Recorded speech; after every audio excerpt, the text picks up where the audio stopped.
good morning, good afternoon, and good evening, everyone. Welcome to this exciting webinar.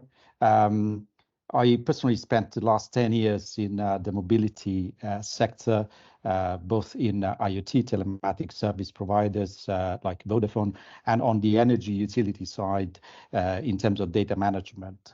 As we all know, the electrification of the automotive sector is a hotly debated topic on mainstream media as well as industry conferences with regards to both the commercial vehicle and the passenger vehicle domains.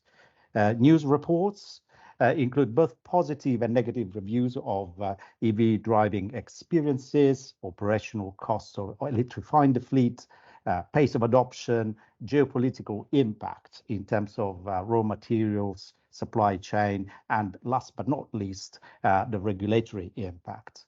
So we will address all of the above through a cybersecurity lens with esteemed industry experts. And before I start, may I ask a personal introduction from each one of our panelists and industry colleagues, perhaps starting with Martin. Thanks, Rick. Thanks for the invitation. My name is Martin Hofmann. I'm the Chief Technology and Information Officer at Volta Trucks. We are a startup company developing 16-ton electric vehicles. And before that, I was a long time officer at the Volkswagen Group, 9 years group CIO. And in between, I spent 3 years with one of my favorite topics, customer experience and customer centricity with Salesforce in San Francisco. Thank you, Martin. Wulf, would you like to go next? Thanks for joining, and great to have me here on this webinar this afternoon here in Germany. So my name is Wulf Schlachter. I'm CEO of DXBe Management, working in the e-mobility since more than 10 years on, how to say, projects very big and very small, from, let's say, China to New Zealand, from US to Europe and even Middle East. So we have worldwide projects been running in the EV charging segment. And yeah, nice to be here. My history comes from a big media company in the first segment of my life, I would say, with Bertelsmann. Then I jumped over to Telefonica. Okay. And additionally, also some activities with British Telecom and some other, how we say, major players in the market. I was also, well, one of the founders of a company called Ionity, so the first high-power charging network operator in Europe. Amazing. Thank you very much, Wulf. And Giuseppe. Yeah, what an exciting webinar with this lineup.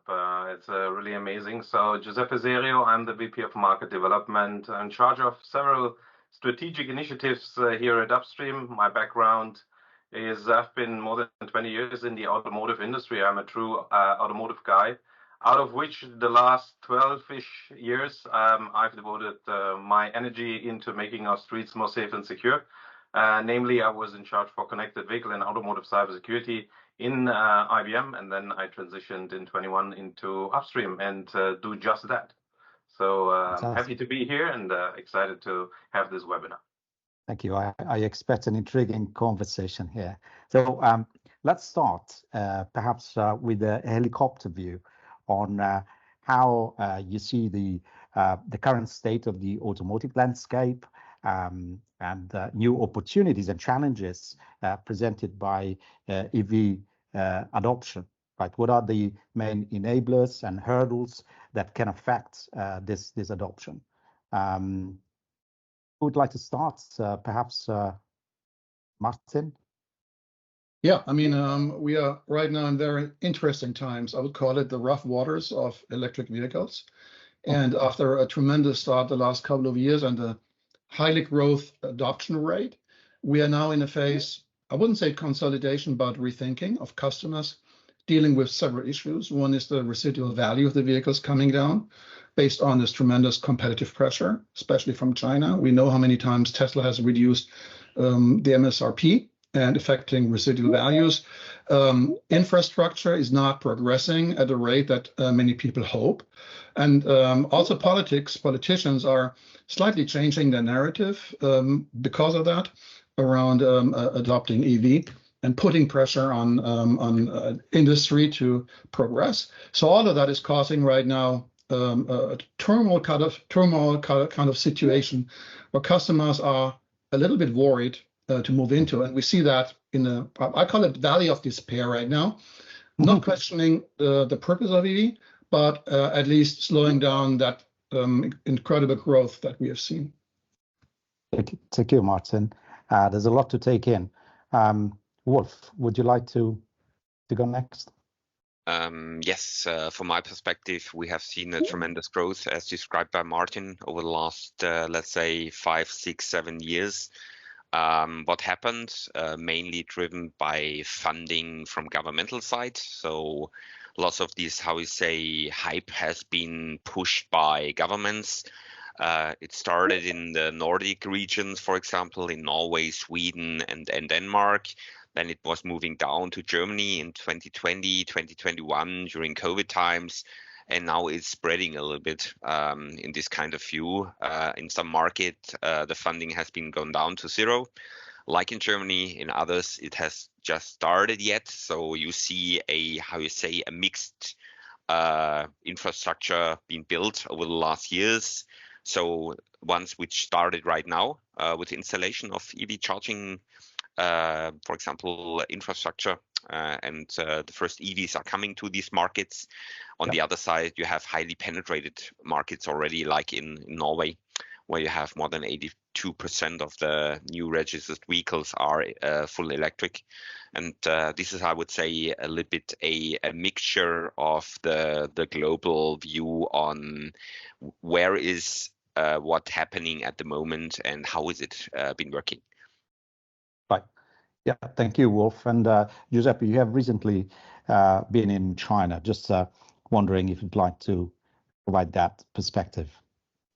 Yeah, sure. I mean, to describe it with the words of Martin, the valley of despair that we see here, there I would say it's a valley of innovation and driving really technology forward. But I think the big challenge that we're in the industry, it's not just related to the connected vehicle, or as we call it today, the software-defined vehicle. It's that it's not just the vehicle that is changing. Everything around it and the vehicle itself is changing, and that I think is adding to this value of despair. Because if someone is choosing now, do I go for a combustion engine car or do I go with an electric vehicle? It's not so a clear answer as we might expect, right? Going forward. So I think technology and also politics, as rightly mentioned, is something that we need to really consider here. Fantastic. And just reconnecting to what you just said, Martin, in previous conversations, you mentioned the difference between the old and new world and the impact of technology. I wonder if you could help us navigate through the impact on consumer and user experience that EV is bringing about. I mean, that's, as you know, we know each other quite some time. One of my favorite topics, yes. Customer experience, and that's what it's all about. But let me make it a big differentiation, and if I may so, there's the passenger car market where we have end consumers, and customer experience is a very different definition in that field. If you compare it to the other side, where I come from right now, I'm business to consumer, a B2B, in the B2B business, where the operators of commercial vehicles, they make money with it, right? So if you look at customer experience, the feel effect in the vehicle, the way you feel and the way you interact is a very different dynamic for end consumers. Now, connected vehicles, the end consumer, what does an end consumer do with a connected vehicle? Lock, unlock, you check your battery status, and maybe you push your Spotify playlist over to the vehicle. So a lot of incredible luxury functions that you get. the operator of fleets, electric vehicles especially, they have to make money with it, which means they are focusing on uptime, maximize uptime, minimize downtime. So suddenly you operate electric vehicle with a range to take care of. Charging is something. You have new technology in the vehicle that needs constant monitoring. Temperatures of the battery play a significant role, and. So connectivity for commercial operators is the lifeblood of their business, has become. It's connected to fleet management, to the vehicle is connected to the business. That's how we differentiate. Now, when you say old and new world, I mean, in passenger cars, the ICE, the internal combustion engine, I mean, 10 years ago, we had connected vehicles, right? You could connect your Audi, your BMW to your phone. That was already existing. But it was more like a comfort function that you had. That didn't change when electric came. Now you can do more with the new software-defined vehicle capabilities, obviously. But it's important to understand, customer experience means two different things to end consumers and to business consumers. Right. That's amazing, and I really appreciate the concept of uptime in B2B, right? And mine goes to infrastructure availability, right? The charging experience, the availability of the infrastructure, and perhaps a question for you, Wulf, about the main challenges in planning investment and execution to deploy infrastructure across different segments, different business models. Yeah, that's quite easy to explain, say it like this. You have three different business models. Ones are happening in the home segment, so a wall box being installed at your home or workplace, something like that. You have a semi-public site. This could be, how we say, a fleet being operated by a company.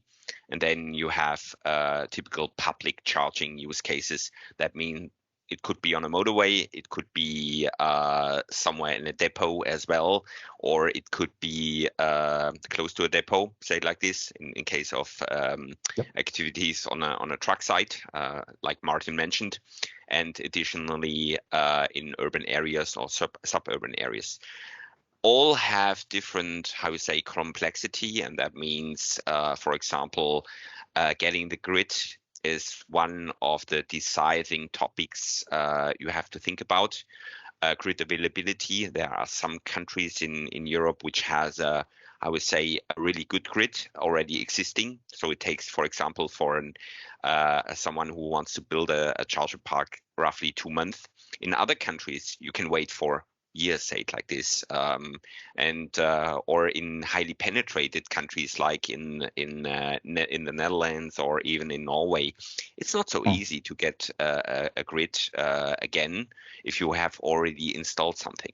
So it's always getting more complex if some installations or charger parks, big charger parks, for example, are already existing. Then it doesn't mean that you will get the grid easier than, how you say, the first one who has installed something there. So it's a, how you say, a little bit a chicken egg problem, what we see. And this is a, how you say, a global topic. It's not a specific one. You are talking about grid on the one hand side, on the other side, on site attractivity. And this is what the end customer is looking for. He don't want to stay charging in the wild west somewhere at night where you have no lightings, you have no, how you say, something where you can relax, no food, no forecourt or whatever, restrooms and so on. So this is where the end customer is looking for. And I would say we have seen tremendous movements in this segment already, but there's still a long way to go from my perspective. So it's not that on that level where you say fully on a kind of how I say already experienced level, what you know from the combustion engine. Right. So what you're describing is essentially quite marked differences across national or regional territories. And perhaps going back to Martin in terms of the experience from a driver's standpoint, especially in the B2B sector, where vehicles are more likely to travel across national boundaries. I wonder is that a big problem, right? Not to have a smooth and homogeneous experience from a charging perspective. Yeah, I think we all experience that with our own private electric vehicles, right? I mean, I'm an electric vehicle driver. I've been for 4 years now, not actually for 6, but 4 years with the same model, not naming the model. And so it's quite a challenge, the number of cars and everything you need. Just going back to commercial vehicles as a different issue, I mean, just the size that you need at the charging station that you block with a 40-ton truck. I mean, look at the Tesla stalls, 12 next to each other. That won't work for 12 trucks, right? So it's all adding up to it. But I think it's a question of time to resolve it. And in our case, we do last mile delivery, 16-ton trucks. They are charged in the depots of the logistics providers. They have their own charging infrastructure. They do not rely on external charging, on-road charging. But for the big trucks, this is something that needs to be overcome. Okay. Let me get to perhaps the elephant in the room. Is regulatory aspects having an impact on the expansion of the infrastructure? Perhaps a question for Wulf and Giuseppe. Yeah, from my point of view, yes, definitely. So you have regulated markets, more or less. What we have seen in the past is, especially in Europe, the successful markets were these where I would say the regulation was on a low level, and it was adapted to the market development. In Germany, for example, make a typical thing, we had a different approach. So we had a calibration law where we have to fulfill, and there it was a little bit like first law and then build it. And that was, I would say, especially from the complexity, not the easiest one for even smaller players to fulfill all the requirements. With the AFIR, or AFIR, how it's called, the alternative fuel regulations, which came up and will be running on the 13th of April this year. So we see the same same, I would say, developments from the EU side. So yes, of course, there are some blockers, and it always depends on how you say open or closed the regulation is being handled. Right. Yeah, maybe to add what just Wulf said. So yeah, regulation is for sure a big concern. In our last report, we in fact talk about regulatory fatigue for the industry, and I would guess it's not just for the industry. I mean, everywhere. Automotive has been ever since a highly regulated industry, and there's the UNSCE regulations which affect large portions of the globe. Other countries or geos have adopted their own specifications. Some countries are lagging behind, like China is upcoming, and I could go on and on. I think we see also on the charging or the infrastructure side that nation states such as the UK, they issue their own regulation related to charging station, which can be seen as a front runner. But in terms of harmonizing it, I think it is really important not to do it via a secondary or maybe non-purpose built regulation like the Cyber Resilience Act, to just name one, right? There are provisions where it relates to newer technology, in fact, also related to IoT, etc., and how you would report, etc. But is it specific to the ecosystem that we're talking about? Probably no, probably not yet, maybe not adequate. I think there will be a lot of discussion going on in order to make that more stable. And if you look, personally, the way I look at automotive and how it evolved over the years. So there was a big demonstration to the industry that cyber attacks remotely can happen. That was 2015. And it took them like 7 years to have the regulation in place. And analogous to that, probably the charging infrastructure, the EV ecosystem, maybe there's a need, not that we need it, but maybe a need for some relevant things to happen before serious, dedicated, purpose-built regulation around the charging infrastructure can be done. At the end of the day, what we're talking here is not just nice features, etc. So this is energy. This is critical infrastructure, right? So it's really relevant and important. That's to be aware of. Yes. You can also see that on the governmental side, since I would say the invasion in Ukraine, especially in Europe, is moving ahead, and that means a charger park could also be an infrastructure which is critical, like a home charger. So you see that the awareness is coming up, and I think this is positive because we have already seen some negative examples on, well, security on backend system, on chargers, and so on. So especially there were some, how we say, hacked chargers in the press, and also some backend systems where you have seen some nice pictures on what you don't like to see. So that's exactly the topic what has came up. And we're getting to a very, very important topic, the role played by cybersecurity in EV adoption and market development.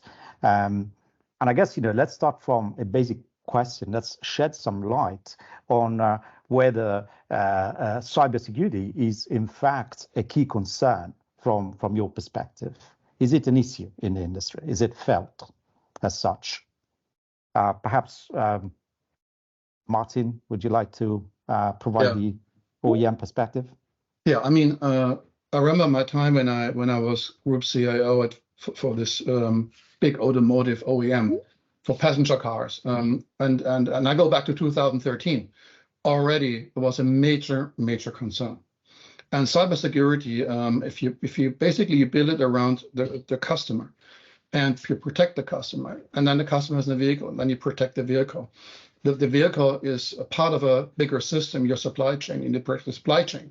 It's built in the factory and flashed with software, so you got to protect this. So it's like you peel the onions, right, around the customer in the center, and more areas are affected. And the same is true for commercial vehicles. And I think we talk about this later, but especially commercial vehicles are connected to other devices in charging, like a passenger car. So you're exposing someone sitting in a car and his surrounding to someone you don't know, something you don't know, something you shouldn't trust, you don't trust, right? And you have to trust because there's no alternative, but instinctively you would not trust. So it's a major concern, but it's not only the infrastructure. It really starts with everything around your driver, the customer, and the owner, the customer, quote, as the onion peels. That's very interesting. Is it the same for you from your perspective, Wulf? Yeah, talking about multiple, how we say, attacking opportunities, what you see, it's not only the car. You have multiple opportunities to get rid of data from the car, and that could be, for example, the charger itself, or the backend system, which can be infiltrated by some, how we say, not really nice data, and you can even get access to the ecosystem behind, and that means exactly what Martin mentioned. In the times right now, you're working a lot with interfaces. You're talking about APIs, so application protocol interfaces, which connects to other systems. So from that point of view, as Martin mentioned as well, everything is unsecure. You must be on that level, otherwise you cannot get rid of the topics, I would say. And from that point of view, I see well, some positive developments, but also some negative issues which can happen. You have partially open doors, what we have seen in the market from some backend providers, where the administrators, for example, did not have a two-factor authentication on the backend. So it was simply very easy to enter a backend system, and you can shut down a complete charger network. And that means shut down from that perspective is not only the hardware, it's a system behind, because you can, for example, tell the charger, hey, please do not charge with 400 kilowatts, charge with 1 megawatt or something like that. So you can kill the infrastructure and also the network behind. And then we are talking about energy related topics, which can cause even outages or whatever. So from that point, that's, I would say, a major topic you have to keep in mind if you talk about the ecosystem. And it's not only the car, it's not only the infrastructure, it's the overall view on, let's say, all the functionalities. Even a fleet operation system could be a topic which could be, well, one of the attacking points. Sure.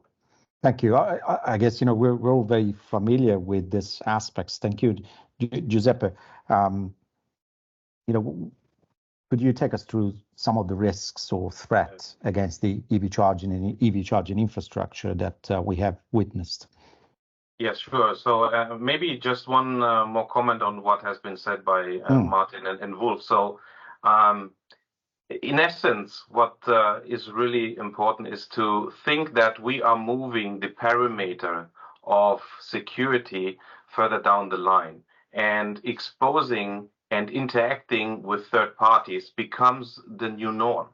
And by that, the intersection of those connections, as we know, are really the entry point. So one is only as good as the weakest link in the security. So we can have as strong as a secure product, no matter if it's the vehicle or the charging station, but if from one end or the other there is a weak link, it can be misconfigured authentication or not, that doesn't matter, but the entry point is then there. And to use something that a friend of mine told me, so if you look at the researchers, they will tell you that probably it's exaggerated what's happening outside. So everything is possible. We need to be scared to death. So next time we go to a charging station, something bad will happen. That's probably not the case. But it's also not the case what he stated to be on the other end of the spectrum, meaning the downplay. And obviously, it's a business that is evolving, and having bad sentiment in that regard is detrimental. And therefore, we need to be very, very serious about what is really at stake. Now, attacks can happen. There are connections between the charging station and the vehicle. If you simply fuel with gas, there is no technology involved. If we do that with charging station, there are protocols. There is also transaction involved. If there's a payment, maybe at some point we talk also about the difference between what is a public charging station that is exposed, and we have also many charging stations probably at home for the ones who have a private charging station that connects to their house, talking about data privacy. So I think the spectrum of what is possible is very similar to the IT world, or the IoT world, I shall say. So everything that is possible in the IoT is also transferable to that very same ecosystem. So mobility, it needs special treatment and understanding and expertise in order to address it, but we can for sure think of the spectrum being very, very similar to what is possible today. So that would be my 30,000 feet answer to that. Thank you. I guess what you're suggesting is that there is a desperate need for an educated conversation around cybersecurity in our world, right? And to bridge the gap between the cybersecurity domain experts and the executives who need to make strategic decisions. And I wonder if perhaps, Martin, you could help us to describe from a business perspective, what is the business impact of cyber risks for an OEM? Yeah, I mean, by the way, cyber risk must not always be terrorism, right? I mean, you have interested school kids playing around and trying to hack into something just for the fun of it, right? So it doesn't always have to be with a really bad intent. The impact is the same. But to answer your question, I mean, if you think about software-defined vehicles, basically what it says is we are writing software to the vehicle. We're sending updates constantly and change the configuration of the vehicle, being connected to the internet. The vehicle is constantly connected anyway, 24/7 to through our telematics technology, through the cloud. And then you connect an app to it. The driver's connecting with an app to the vehicle, and you're connecting to the infrastructure for charging. So you have multiple connecting points with different kind of protocols. So all of those are vectors, potential vector doors for vectors to interfere with the vehicle. And if you're a commercial operator, I mean, interrupting supply chains is a very critical thing. Shutting down supply of your competitor, if you want to do that. If you want to interrupt supply chain, even if it's not on for a terrorist attack, but just to bring down an entire fleet, is impactful. And again, for business operators, demand 100% availability of the truck, of the vehicle, and so they accept that there is a flat tire once in a while. It's hard to explain the vehicle is down for 3 weeks because software was changed from the outside, right? So I think there's a very clear zero trust, and I really mean that, a zero trust mentality in our company, and I know in our industry, towards anything touching our vehicles through the internet or through any digital channel, just to protect it and to protect the integrity of it. Thank you. Wulf, is it? You have a similar perspective with regards to the infrastructure side? Yes, definitely. So what Martin mentioned, on the B2B side, it's getting more complex because supply chain, which are not working, is the worst case you can have. On the consumer side, I think we have several comparing topics as well.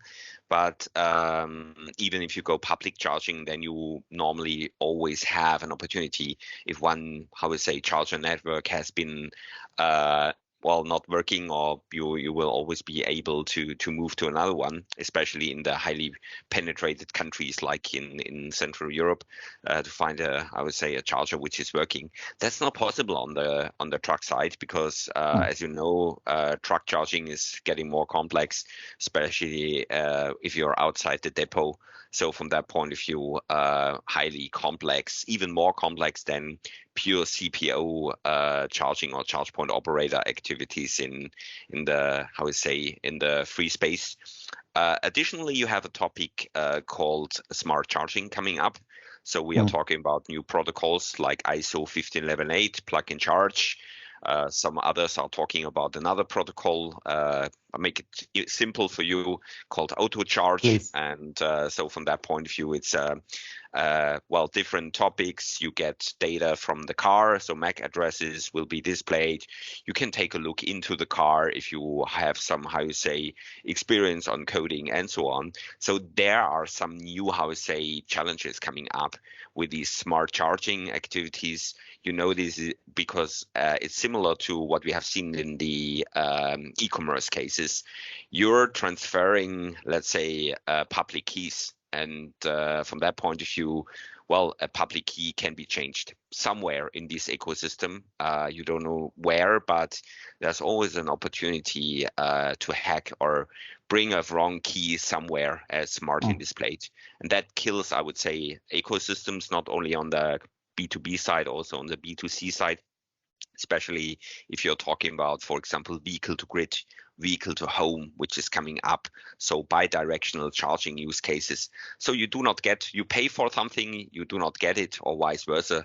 That's a case which will come up, and I'm sure that especially where the payment processes are running, this will be an attack point for, I would say, every hacker. Where energy has been generated and been sold. I would say these are the entry points for the future problems we have to tackle. Yeah, and that's exactly the trading point, I would say. So while I'm totally in favor of a zero trust strategy, on the other side, we want interaction with the ecosystem, with the vehicle. So what is the right balance? Because you can do only two things. You can have a zero trust system, or you can annoy your customers. And the balance must be somewhere in between, in that it's working and it's safe and secure, but it's not putting too many barriers on the experience side so that it's workable around. I think this is what we have in the industry that we need to think of, how to make this model work in a way that is not detrimental and added to the value of despair as described earlier. That's why you have, like always, two guys sitting on your shoulder, right? The left-hand little guy, the cybersecurity guy, and the other guy is the user experience guy. And those guys are having constant conversations with you. And I completely agree. It's a very delicate decision. I think this is an amazing image that we're going to remember from this webinar, Martin. And I guess, there is a blurred line, if you like, between cybersecurity concerns and the fraud aspects here, both in terms of how fraud can be perpetrated and in terms of the business impact. And I wonder, perhaps, Giuseppe, if you can elaborate on this point.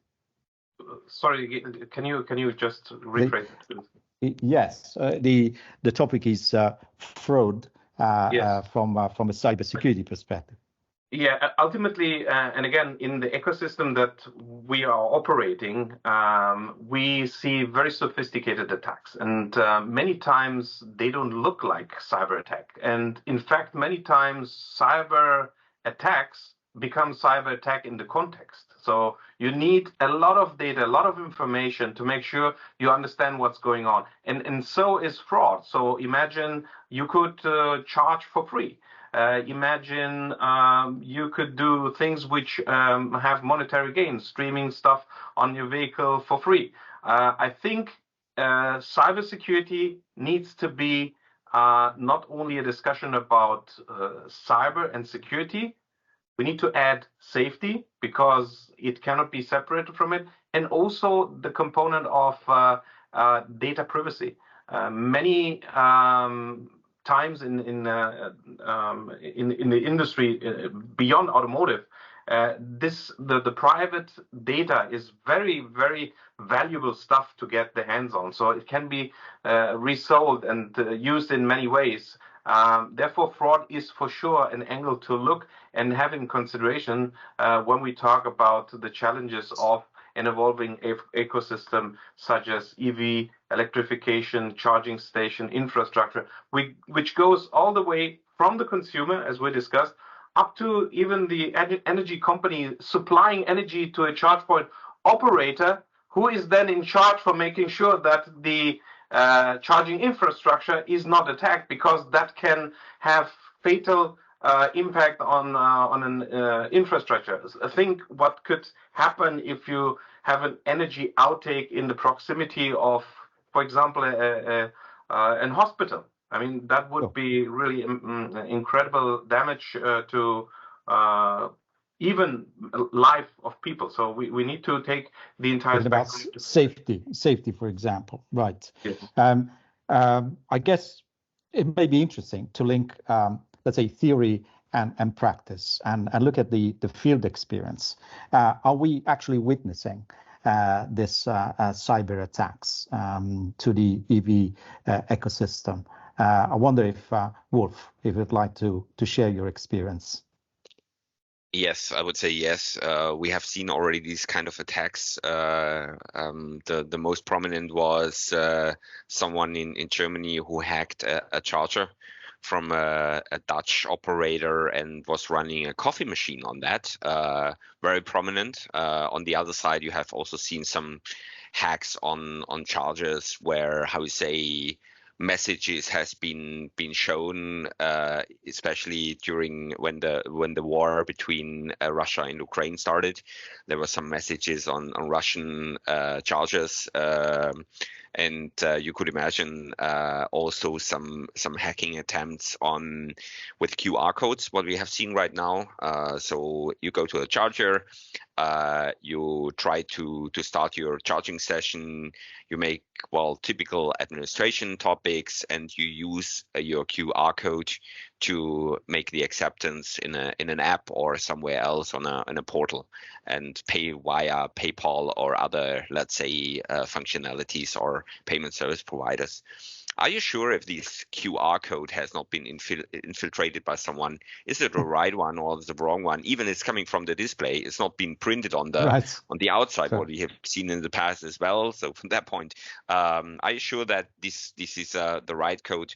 We have seen these kind of attacks in the past where someone has tried to move into the system and mainly looking for, let's say, waiting, not attacking immediately. So we have seen some infiltrations which came up after maybe half a year or even 10, 12 months. So it's a long run what they are doing. They know that they are safe, and from that point of view, this is a challenge definitely for all the CPOs or charge point operator worldwide.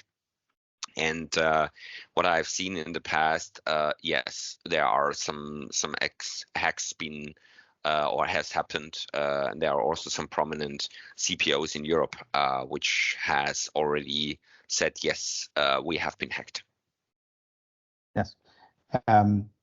Thank you, Wulf. And Martin, going back to the image that you gave us before of your two voices whispering, the user experience and the security experience. How are these real-life attacks, these field events, affecting your strategy as an OEM? How are you modifying perhaps your strategy? You're on mute. Sorry, Martin. Thank you. Traditional mistake. So anyway, I mean, it's a good question. I mean, first of all, the assumption is there is 100% security.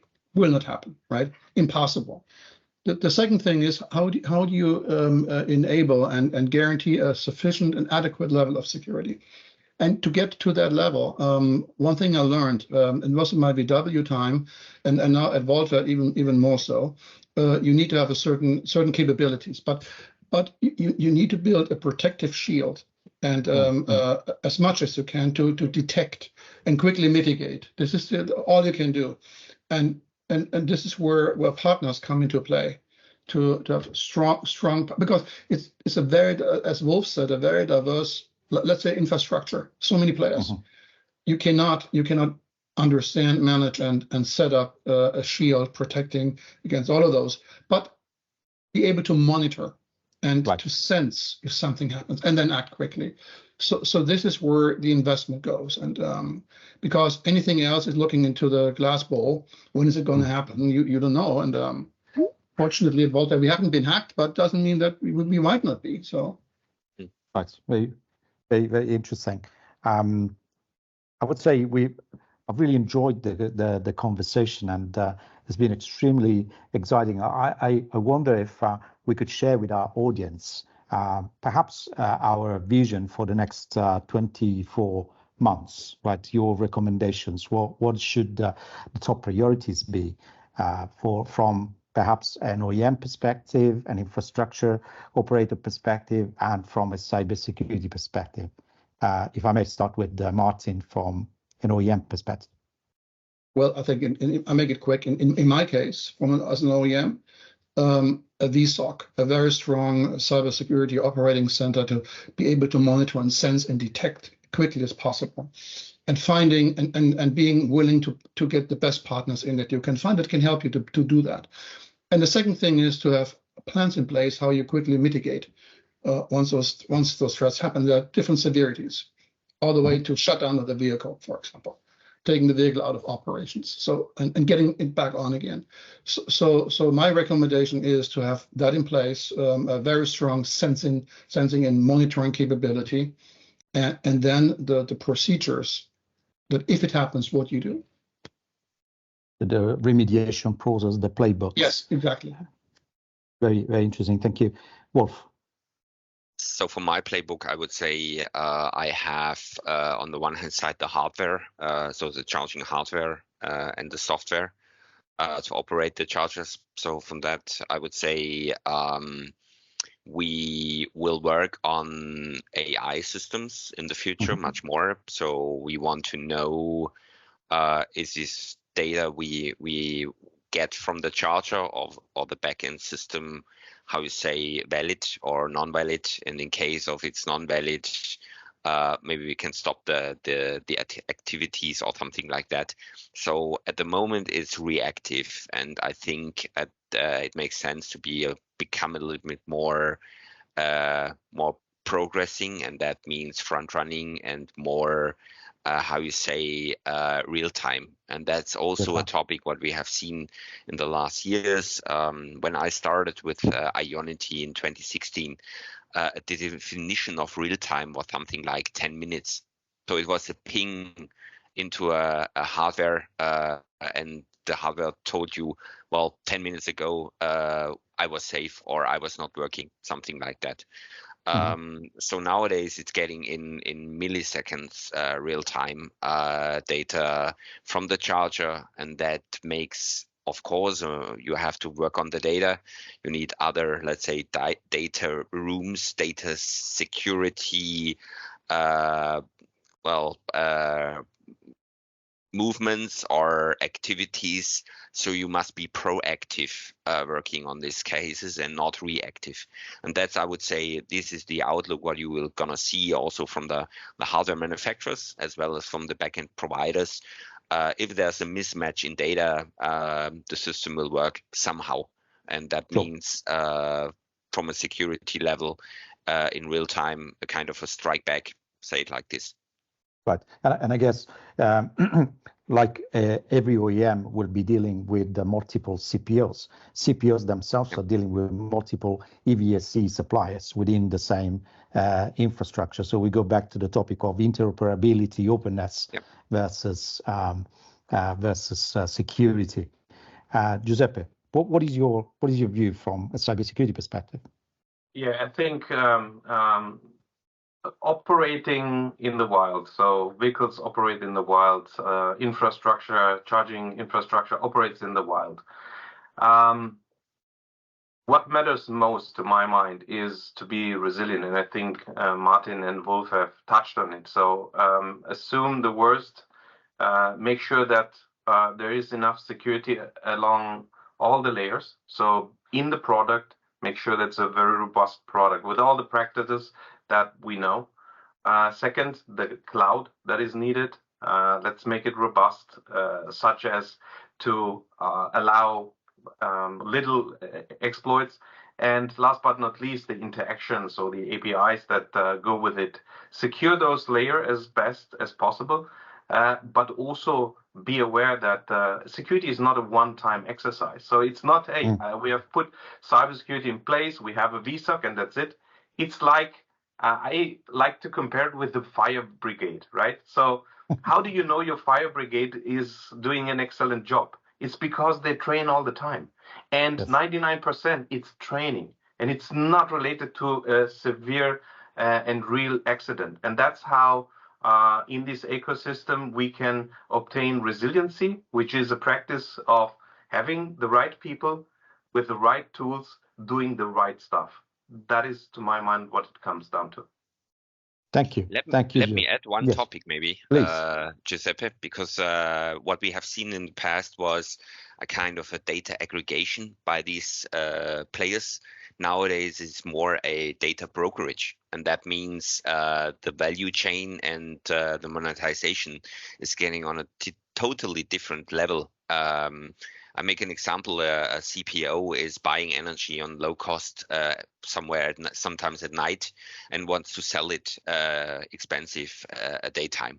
So that's exactly the case where you have a delta. And this delta is dangerous because you have to provide not only how we say data aggregation. Data could also be energy, and from that point of view, because you are selling or buying energy, and this is always a data stream. And if you go into this, well, you normally think, well, you have to be safe from both sides, from the outgoing things what you are doing, as well as from the inside what you get on the data view. I think this is the most important thing, that it's not a one-dimensional way of data communication what you have, and that makes it more complex. It's not always everything is coming in. You can be already the spreader. That's a problem from that point. Absolutely. Fascinating. Thank you. Before we close, I see that we received a few questions from our audience, and I wonder if we could address at least a couple of them. I'm going to read the first one, and let's see who wants to jump in. And the first one is, where do the obligations for EV security fall? The manufacturers, the service providers, or the customers? Or is there a shared responsibility model to consider? Who wants to go first? I think that's a question for Wulf, probably, if you want to go. Yeah, so say it like this, it's a shared model, definitely. So the OEM cannot resist without the utilities, cannot resist without the charge point operator. So from that point of view, you see that the ecosystem is coming together slowly. In the past, it was like this. Everyone was thinking, I am the ecosystem. What we see right now is more that the ecosystem is growing together. So you see this with corporations, with collaboration on the energy side, on the, how you say, electrification side. And I also see this kind of a movement in a cybersecurity side, because we already had this discussion on the CPO side, together with an OEM and also with a utility. So I think this is from that point of view, a natural way. You as a OEM like Martin, maybe he can add something, will not resist on these topics. He cannot stand alone. So it's always a partnering approach from my perspective. I couldn't agree more. So nothing to add from my side, Wulf. Thanks. Fantastic. So it is a shared responsibility. That's the answer. Perfect. And the next question is, where do you see the regulatory landscape heading for securing the EV infrastructure? So a question about regulations. Yeah, maybe I take on that. So Sure. I believe we discussed about regulation. I think there's not a purpose-built regulation right now. Even imagine a global agreed regulation on charging. I believe, but this is again looking at the glass ball, anticipating. I would predict that maybe countries will spearhead. If something dramatic change, we will see more comprehensive efforts on regions or nation states to move this faster, but it will mimic what we have seen in the auto industry. That would be my answer. That's amazing. We have now really come to the end, and I would really like to thank you, Martin, Wulf, and Giuseppe for today's conversation. I hope that our audience enjoyed it as much as I did. And thank you to the Mobex team for hosting us. Thank you. Bye-bye. Thanks a lot. Great to speak. Bye-bye. Bye.